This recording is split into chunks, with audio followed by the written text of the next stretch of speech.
आमदार सुरेश धसांचा कार्यकर्ता असलेला भाजप पदाधिकारी सतीश भोसलेवर 2 गुन्हे दाखल झालेत, मात्र अद्यापही त्याला अटक झालेली नाहीये। दरम्यान या खोक्या भाईचे एका पाठोपाठ एक कारनामे पुढे येऊ लागलेत। त्यानं थेट शाळेतील विद्यार्थ्यांना हातपाय मोडून टाकण्याची धमकी दिली आहे। बघूया या संदर्भातला हा स्पेशल रिपोर्ट।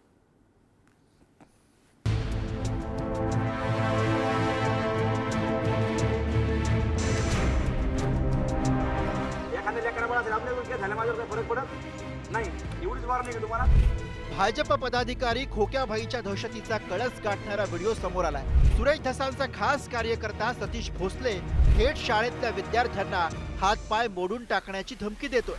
सतीश भोसले उघडपणे अशा धमक्या देत फिरत असताना बीड पोलीस कुठे होते असा प्रश्न आता उपस्थित केला जातोय। तर काय करणार नाही, त्यावेळेस तुम्ही माझ्या हाताने होणार नाही।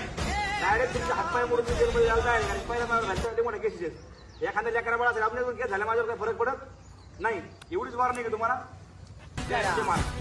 बापाचा नाद नाही करायचा। सुरेश भाऊंचा जो कार्यकर्ता आहे, जो भोसले, त्याने अतिशय चुकीच्या पद्धतीने वाईट प्रवृत्तीने एका गरीब माणसाला त्या ठिकाणी मारलेलं आहे। त्याचा विरोध आम्ही करतो। त्या भोसलेवर कारवाई व्हावी अशी मागणी आम्ही सुरुवातीला केली होती। ठीक आहे, आता कारवाई झाली आणि तुम्ही धसांना सुद्धा विचारलं तर ते पण म्हणतील कारवाई करा।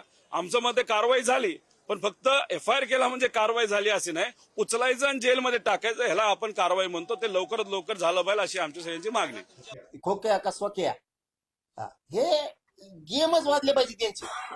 पोलिसांचा असा वचक तयार झाला पाहिजे, वचक, चुकीला चुकच, असे आमचे संस्कार आहेत। आम्ही अस्सल आहेत आणि तो कोणी तिकडचा तो खोक्या कोणालाही सुट्टी नाही झाली पाहिजे। सगळ्यांना अन्याय झाला त्यांना न्याय मिळाला पाहिजे। सुरेश धसांचा आशीर्वाद डोक्यावर असलेल्या खोक्या भाईचा आणखी एक धक्कादायक कारनामा समोर आलाय। आतापर्यंत त्यानं हरिण, काळवीट, ससे आणि मोरांची शिकार केल्याचा आरोप वन्यजीव प्रेमींनी केलाय। पार्टी करण्यासाठी त्यानं जवळपास 200हून अधिक प्राण्यांचा जीव घेतल्याचं बोललं जात आहे। वन विभागानं या प्रकाराची गंभीर दखल घेतली आहे। त्याच्या विरोधात स्वतंत्र गुन्हा दाखल करण्याची कारवाई सुरू केली आहे। यासाठी शिकार केलेल्या ठिकाणी वन विभागाच्या अधिकाऱ्यांनी तपासणी केली असून शिंग आणि हाडं सुद्धा सापडली। शेकडो हरणाचा वावर अगदी थवेचे थवे असताना हे हरणं कुठं गेले तर मला असं वाटतं हे हरणं यांच्या पोटात गेले की काय असं माझा संशय आहे। सगळ्याला माहिती आहे सतीश भोसले आणि त्याची संपूर्ण टोळी।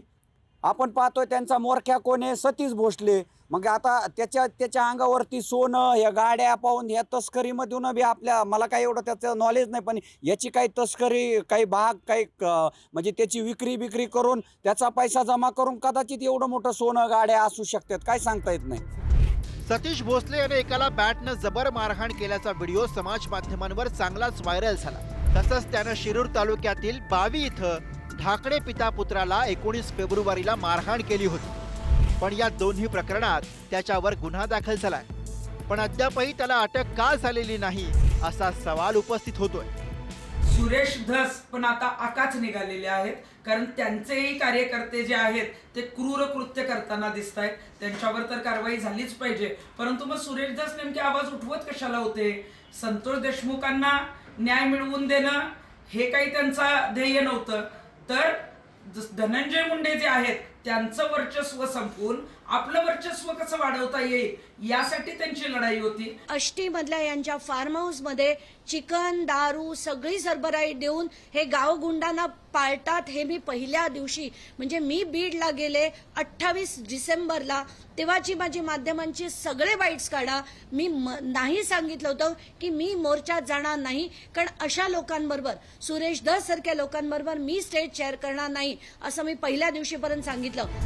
सतीश भोसलेवर बीड आणि अहिल्यानगर जिल्ह्यात गंभीर स्वरूपाचे गुन्हे दाखल आहेत। प्राणघातक हल्ला, जबरदस्तीनं संपत्ती बळकावणं, शासकीय कर्मचाऱ्यांना धमकी देणं, खोट्या कागदपत्रांच्या आधारे फसवणूक करणं यासह अनेक गुन्ह्यांची कुंडली समोर आली आहे। पण असं असताना सुद्धा खोक्यावर कडक कारवाई का झाली नाही? सुरेश धसांचा कार्यकर्ता असल्यानं त्याला अभय मिळतंय का असा सवाल उपस्थित होतोय। उदय नागरगोजे, पुढारी न्यूज, बीड।